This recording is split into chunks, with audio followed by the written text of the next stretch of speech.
Before deriving work energy theorem in 3D, we will first look at its motivation, that why do we need the concept of work at first place.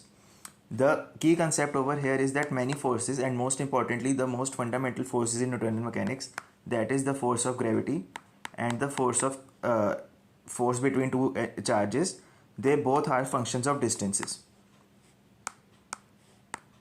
That is, force of gravity is minus g mass of first particle mass of second particle over r squared in direction of pointing from one particle to the other, and Coulomb force is given by k, a constant, q1 charge on one particle, charge on another particle, divided by the distance between them squared, again in the radial direction from one particle to the another.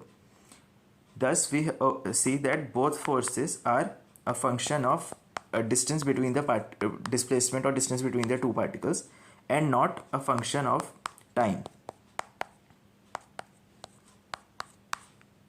at least not explicitly. That is, we can indeed convert this force into a expression of time. That is, that is, we can write this force as how it will evolve in time, but from our experiments, or the most simplest form of writing these forces are in the way in which distances are involved and not time. Thus our expression F equal ma,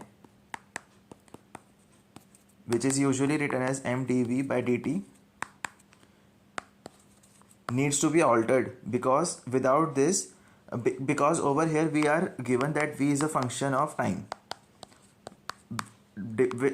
from which by differentiating we are getting acceleration as a function of time, and consequently we are getting force as a function of time.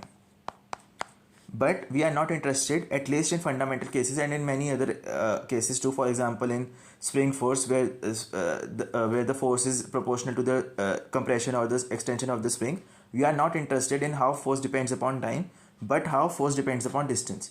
After all, to take a very simple example, if I have a spring over here and I leave it just like this, then the force is 0, because there is no extension. Thus the time dependency over here is pretty useless, because I can see that it does not depend explicitly on time. What I need is force as a function of extension or compression, which I am writing as x, because over here I can directly see that if my extension is 0, then the force is 0. However, if I had a function of t, first I need to know beforehand that is my spring compressed or extended, because if not, then I would have two expressions of force as time. For example, one when spring is 0 is not 0, and one when extension is 0. Thus it not only makes our work much more cumbersome, but it also does not but it is not a good way to represent things. So the problem at hand is to convert the expression of acceleration from time, that is from converting at to ax. Now we will not take this directly from in 3 dimensions. That is, we will not be using vector signs, because with vector signs, it as we will see, it will create a problem for us. But luckily that problem that problem only occurs in general case. For non-general case, that is the case that we will see will be at our hands at deriving the work energy theorem. We will only be interested in the scalar quantities. Thus in one dimension, thus the following conversation from over here till the derivation of work energy theorem in 3D, we will only talk about scalars. So in scalar form, we can directly write a is equal to dv by dt. Over here we are only concerned in one dimension, thus we are removing vector signs. To make it more explicit that we are only talking about one dimension, I am going to put a little subscript of x, that is, we are only talking about in x direction. Ax is equal to dvx by dt. Now if we go back to our expression of f, that will also become fx. Again, I am making it explicit that we are only talking about one dimension, m dvx over dt. Now if we want dvx, if we have vx as a function of distance, then we'd also like to differentiate it with respect to distance. That is, we want to write dvx over dx. To make that, now we have dv in this formula over here. We only want one dx in denominator. Thus, we can multiply dx by both sides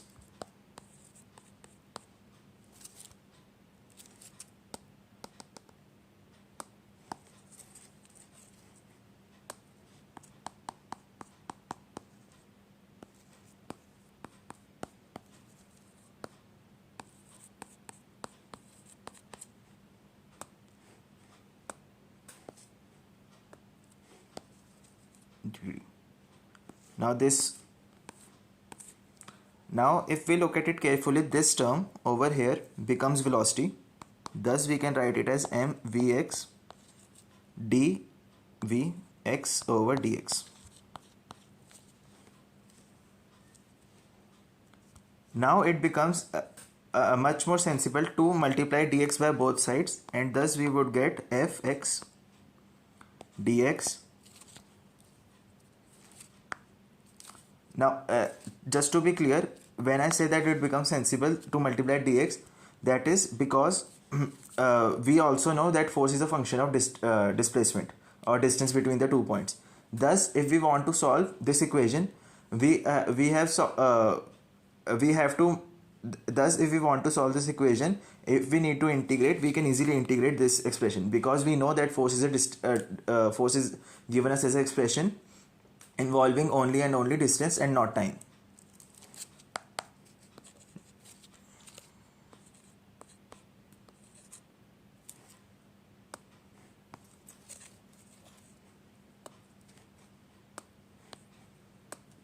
Thus we arrive at fx dx is equal to mvx dvx.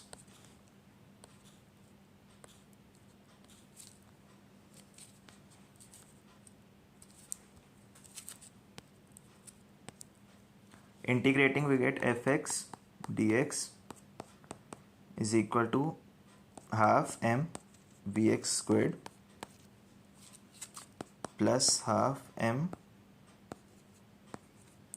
v let's use u x squared, where ux is our velocity at time equal to t equal to 0. Thus we arrived that no matter what the force is, if it is in one dimension, then its integral with respect to distance will give us this quantity of half m vx squared plus half m ux squared. Now to generalize this in 3 dimensions, we have a problem at our hands, because as we saw above, we take the dot product, or since we were dealing only in one dimension, directly we took the multiplication of fx and dx. However, in 3 dimensions we have f as fx, fy and fz, which can be equally represented as fx in I direction plus fy in j direction plus fz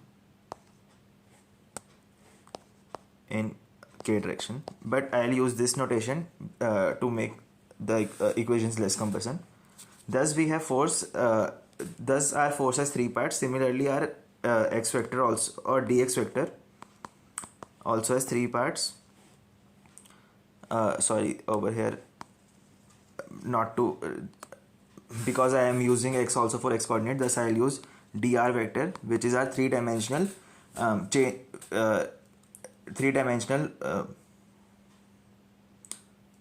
position vector, more appropriately change in 3-dimensional position vector, which is given by dx, dy and dz. So the problem is that what should we multiply? Should we write fx dx? Now one thing is clear, that fx dx should come because it also come in one dimensional motion. So fx dx is verified that it has to come, but what else? Should we write fx dy or fy dz, for example, or f dz dx and so on? There are many examples that we can write on. But the important thing to realize over here is that if we look at any expression such except fx dx, fy dy and fz dz, except any these three expressions, if we look at any other, for example fx dy, and we integrate it, because at the end that's what we are doing, integrating these products, then if we integrate this, and just for the sake of simplicity, let's assume that fx does not depend upon dy on y, that is to say fx is a constant with respect to this integration. Thus we can write it as fx integral of dy, which is fx delta y. Now what does this mean? First of all, we can also write this as fx. Now I am also assuming that our velocity in y direction is constant. This does not matter. These simplifications does not matter. They are only to show the general point that you will get from any that you will also get from assuming non-constant fx and non-constant vy. Thus we can write it as vy in our simplified version delta t. Now these three things are constant, which I am writing as phi, just another constant invented to not hinder our understanding. So phi delta t. Now what this is saying, that this quantity, which is just a constant, times time, can be made arbitrarily large or arbitrarily small depending upon the value of delta t. That is, this quantity depends crucially upon time and not upon the properties of the system. It does not depend upon something that is intrinsic to the system. It does not depend upon the velocity of the components of the system. That is, it does not depend upon vy, vx. It does not depend upon the masses of the way the particles are interacting, the way the particles lose the energy between them or lose the momentum between them or anything like that. It only and only depends upon the time. The above remarks that I made will change upon your simplifications you use or the generalizations that you use. For example, in the case of non-constant fx and non-constant vy, obviously your expression will also depend upon velocity of the particle and the force impressed upon the particle. But these things aside, there will always be a term of delta t, or there will always be a term that does not depend upon your system, that is not fundamental or intrinsic to your system. Thus these terms are not of any use to us, because these terms do not tell us anything unique about a system or something that can be used in our future analysis concerning that system. Thus on the basis of above discussion, and also on the basis of that these things are not useful to us, we will neglect these quantities.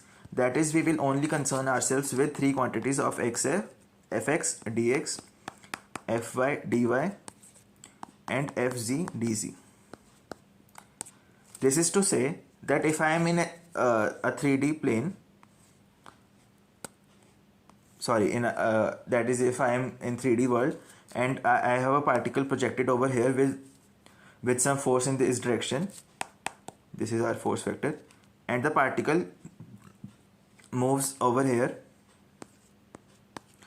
this is the radial vector, then I will only and only take the fx components and equate with rx component, similarly fy with ry and so on. This can also be seen as that I have decomposed my motion into three parts. That is, I have decomposed my force into three different vectors all aligned with coordinate axis, and then I am calculating the r above product of fx dx. That is, if I take a simpler example and restrict ourselves to 2 dimensions, then if my force was in this direction, this is our f vector, then I am taking this component of fx and this component of Fy, and I am multiplying it with this component times what this component makes, what that is, when I am applying this force, I am applying force in this direction, then during that time what is the distance traveled by my particle, I am multiplying by that. And similarly over here I will multiply by F by dy. Another way to motivate this discussion is also to say that as we saw in our one dimensional example, that fx dx is equal to half mv square plus half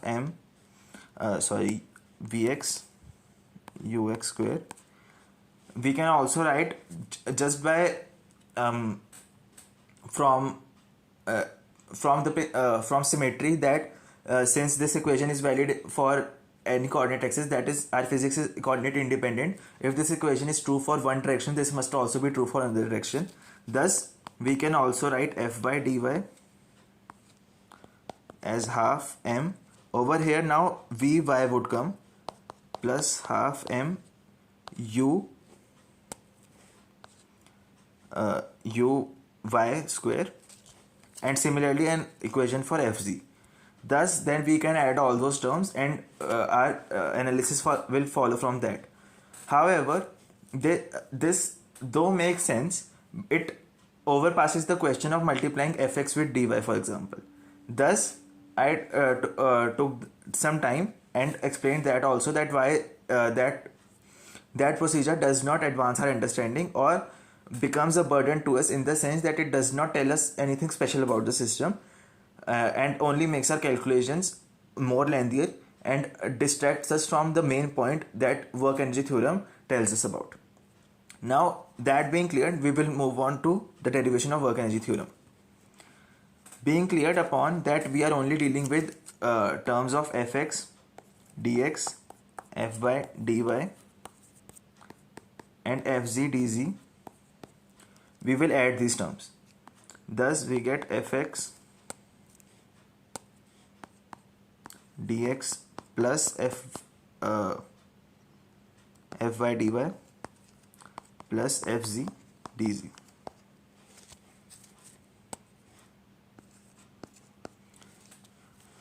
Now if we look at this expression carefully, we will realize that this is nothing but f vector dot dr vector, because as defined above, f is fx, fy and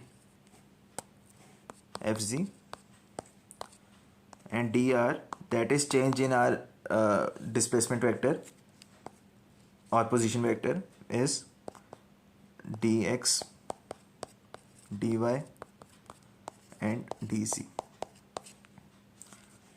Thus these three terms can be summarized easily in this single vector equation.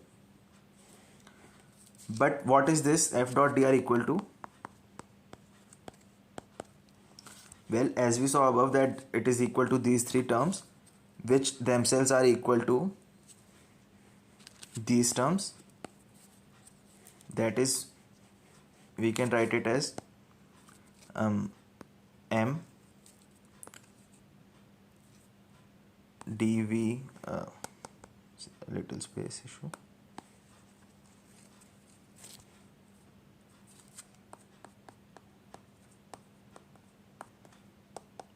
m vx dvx dx plus m dvy dy, there will also come a vy over here, m plus m vz dvz over dz. These directly come from our above our first derivation of work energy theorem in one dimension over here, this thing. Just now it's to 3 dimensions.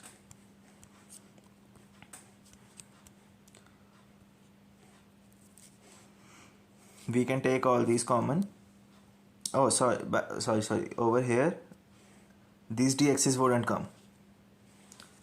because those dx's are written down over here, f dot dr, that is we have already multiplied over this over here, thus we will not write it.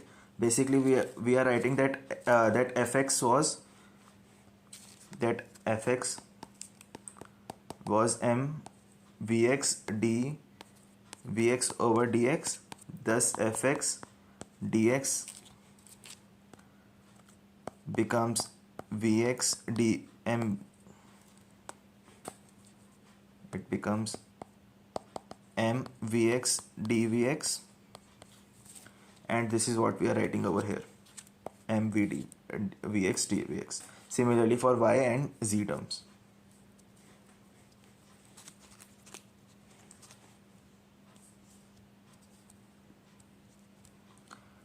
Now we can take mass common and we get vx dvx plus vy dvy and plus vz dvz. Now again these three terms are nothing but vector product between v and dv. That is what is a velocity vector. It is vx vy and vz,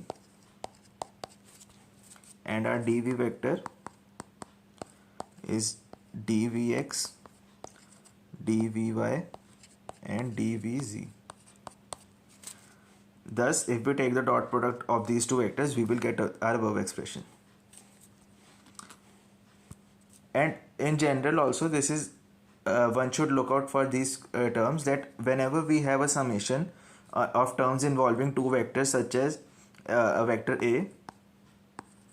ax and some other vector bx, in summation, that is plus ay by plus az bz, then these can always be written as a dot b. Thus one should always look out for such relations in our derivation to make life much more easier. Thus our above expression can be written as f dot dr is equal to m v dot dv. Now the only thing left us is to integrate. To integrate, we realize that v dot dv, we need to integrate this expression. Now what is this? We can write v, first of all we can write v square as v dot v.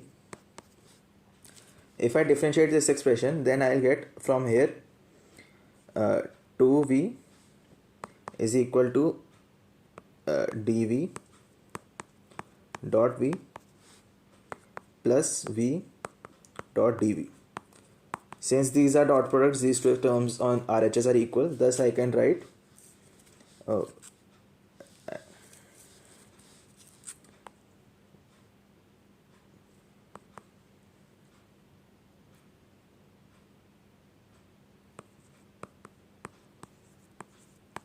most probably I have made a mistake somewhere.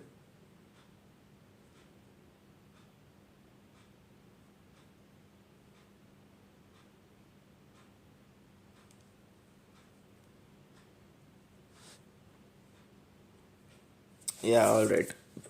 We had to take the differentials, not differentiate it. That is, we have to take a differential over here and not differentiate the expression. Otherwise, basically I have basically on RHS I have taken the differential over here, and on LHS I have taken the differentiation. That's why there is a problem over here. So recalculating this,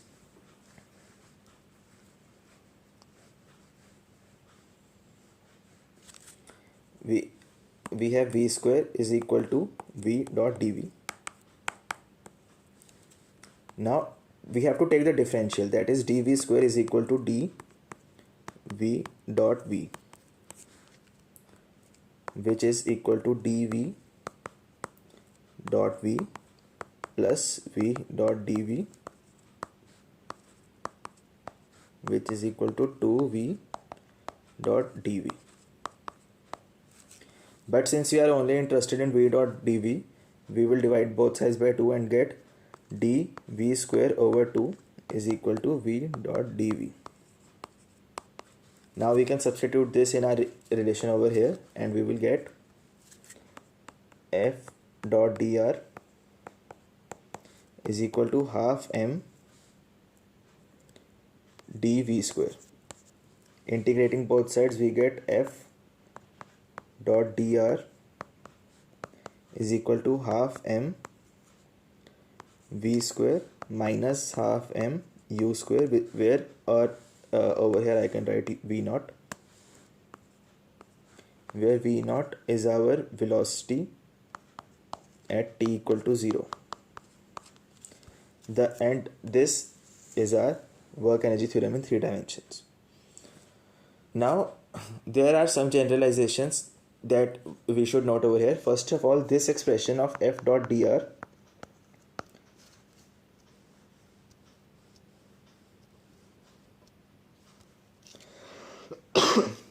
this expression of f dot dr integrated is a line integral.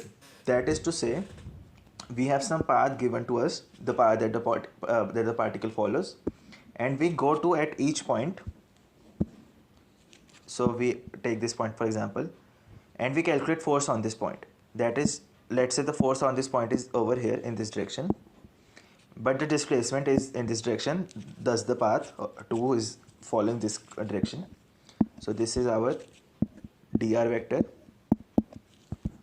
and this is our force vector, but we will, and this is the angle between them. So what line integral means is that we will calculate force at each point and only take the dot product and only take the component that lies along the dr vector, that is f cos theta, and multiply it with dr, and we will do this over whole over the path, that is at this point, at this point, at this point, such that the whole path is covered. And or in other words, we will take the integral of this from, if this point is r1 and this point is r2, so from r1 to r2. In general, these integrals are not pretty useful for us because the whole point to calculate the force was to know the particle's trajectory, that is to know how the particle will behave in future. But here we can see that if to calculate the line integral, we first need to know force as a force as an expression in terms of the path itself, that is in terms of r. So if we are calculating the line integral just to know the path, then and we need to know the path to calculate the line integral at first place, we are in a problem, because our method, however elegant it may be, it does not help us. However, it will help us in two main situations. The first situation is then when our force is constant, that is f does not depend upon path at all, that is f is not a function of r. Now an important thing over here to realize is, when I say it does not depend upon path, what I mean is that if I have two points connected over here, r1 and r2, it does not matter if I take this path to go over from point r1 to r2, or this path or this path. This means that our force is path independent. However, obviously, since we wanted a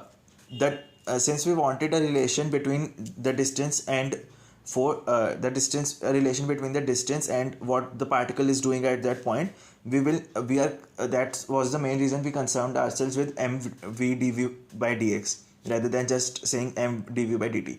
That is to say, we need integral formulation to know how our particle will behave, but at the same time we can only use it for only those forces that do not depend upon specifically the path, but only the difference between those path lengths, that is only between the displacement, or only between 2 points, not how you travel those paths.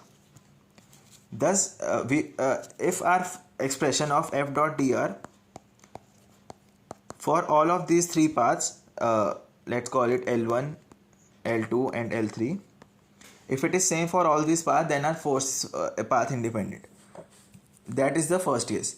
The second case is when our force is perpendicular to our displacement. That is, in the case of uniform circular motion, our displacement is in this direction, but our force is in this direction. That is, our force is radial, however our displacement is tangential. Over here F dot dr is 0. Thus, the important thing that we realize from over here is that what does F dot dr equal to 0 mean? It means that this that half mv square minus half u naught square is 0. That is, this quantity is conserved. Half mv square is conserved for a system where force is perpendicular to displacement. That is to say, our particle does not speed up or slow down.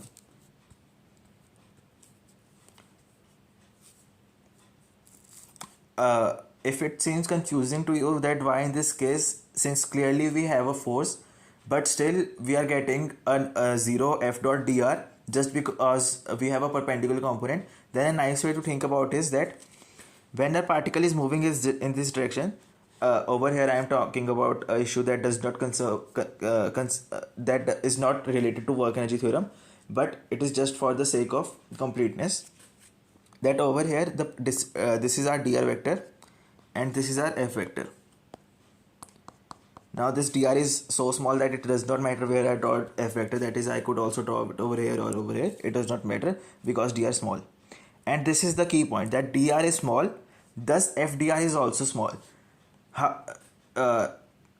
Now you might argue that this is this is not a case, that this is not a speciality for circular motion, f dr will always remain small. And the answer to that is that this is true, but at the next instant, what this force did to our particle over here, first realize that the particle was going over here in this direction, it just pushed it over in this direction, so the net movement of particle becomes in this direction. At next instant, the force is in this direction, so the particle moves in this direction, and so on, following a curved trajectory of circle. Thus the force is just pushing it, it is not changing its velocity. It is just pushing it in such a way to change its direction without increasing a velocity. Or another way, if you are arguing that no matter what, we have a component of force in a perpendicular direction, thus a perpendicular velocity must be initiated, then consider what happens when I go to here. Over here, if we argue that a velocity is increasing in this direction of very small quantity dv, does not matter what what quantity it is non-zero, thus it is important that we consider it. Then realize that when we move over here, then force is in this direction, thus the velocity increase would be in this direction, would be in this direction too of dv. And since the force is constant in uniform circular motion, this dv will precisely cancel out this dv, thus on average our particle's velocity does not change. And when I say average, I mean to an excellent approximation, because if you calculate the dv that is added between this point to this point, it will be a differential quantity itself. That is, we have to ignore it, because that is we can ignore it in a justified manner. Because if you are not satisfied with this, that how we can justify this, or how I am saying that average is an excellent approximation, then realize that when we calculated v square is equal to dv square is equal to v dot dv, but actually a factor of 2 will come over here. Then too we use calculus, and or in other words, if we calculate dx square by dx, here now I am going very far away from work energy theorem, but this is important, at least for the case of uniform motion and in general in physics too.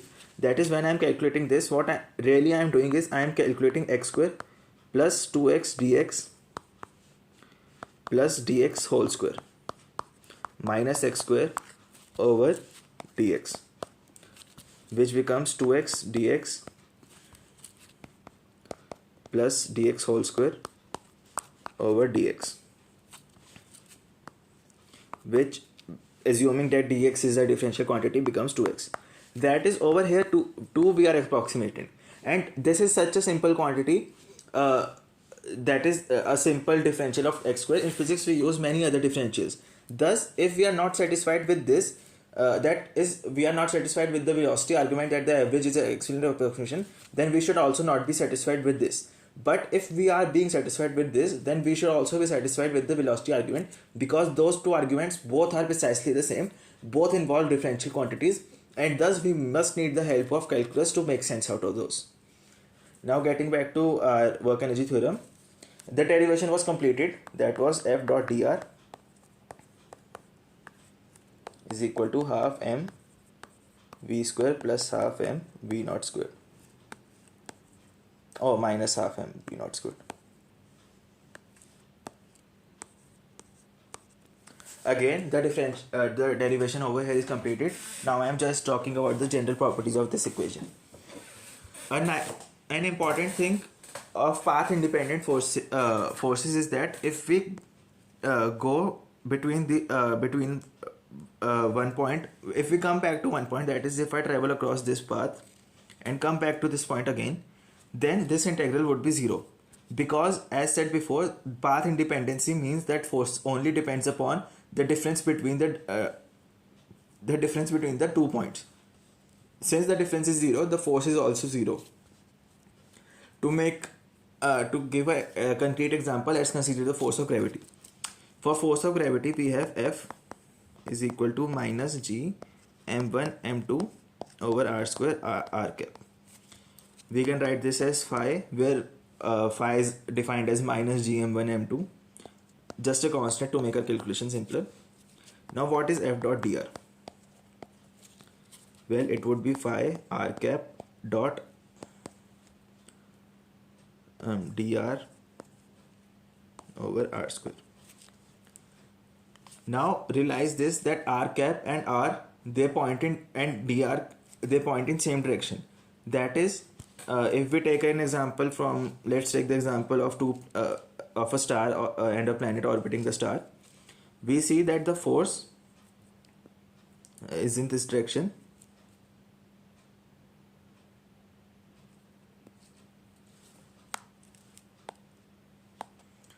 For gravity, a particle applying force, star applying force in this direction to planet. What is dr cap? Well, it would be useful to use polar coordinates over here. We can write dr cap as r d r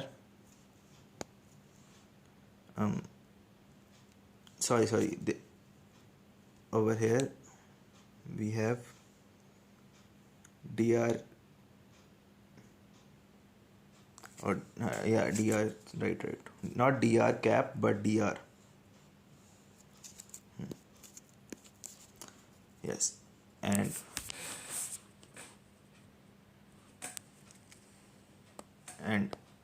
over here also r vector. Dr vector is dr in r cap direction plus r d theta in theta cap direction. Thus, if we dot this with r cap, we see that this term will go to 0 because theta cap is perpendicular to r cap, and we will left with phi r dot dr, that is phi dr over r square integral. Phi is a constant, thus this becomes f dr over r square. This quantity mentions nowhere about path. That is, this quantity is a simple integral. It does not involve dot product. It is thus it only and only depends upon your endpoints, like a simple integral from r1 to r2. Thus we see that our force of gravity satisfies this principle, that is that force of gravity is path independent. Similarly, Coulomb force is also path dependent. The important point over here, the generalization that we can make is that any force that is in radial direction is path independent, because if you look carefully, the fact that we could write this integral depended crucially that we could write dr as dr r cap plus rd theta theta cap. Since the theta cap term would vanish when taking the dot product, and only dr term would remain, and r cap dot r cap will give us just 1, we could write it in a path independent form. Thus we see that for our gravitational force, if we go back to starting point following any path, the integral will always remain 0, Thus our quantity half mv square will when we get back to the point, it will be equal to the original value. A symbol for such paths, that is the paths that loop around themselves, is written in this way. We make a circle and we write f dot dr, and for gravitational force this is 0. This means that if we take any closed path in in a region where gravitational force is applied, only gravitational force is applied, then the integral of f dot dr about that loop will be 0. Now we can also go and talk about potential energy and so on, but it does not. But this it will be a specific discussion based upon only in path independent forces. That is, it is not a general consequence of work energy theorem. It is only and only dependent upon the nature of the force. However, our work energy theorem, that is this expression, this is a general theorem valid for any kind of force, be it path independent or path dependent.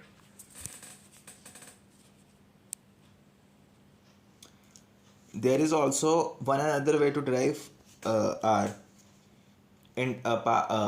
work energy theorem, but that is basically another a slight modification of the one that we described above, and it is also a lot more unsatisfactory.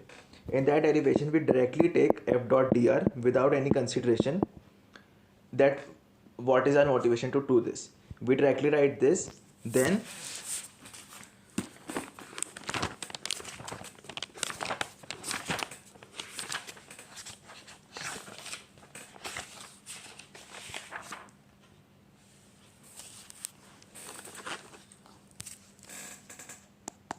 since we know that f is m dv by dt and we are dotting with dr, we write it like this. Now what is dr? Dr is nothing but v dt. Thus we get that f dot dr is equal to m dv dot v dt dt. These cancel out and we get to directly our result that f dot dr is equal to mv dot dv. However, this definitely does not tell us that what our motivation for writing dot product was at first place. However, it just confirms us that even in vector form, it is correct to write velocity in terms of displacement rather than time, because as you remember that in our above derivation for one-dimensional work energy theorem, we directly multiplied by dx by dx. However, above we wrote it in a much more mathematically pleasing way. Also, another last point, that much of this derivation, at least the most important crucial points, was followed directly from Morin's book, David Morin.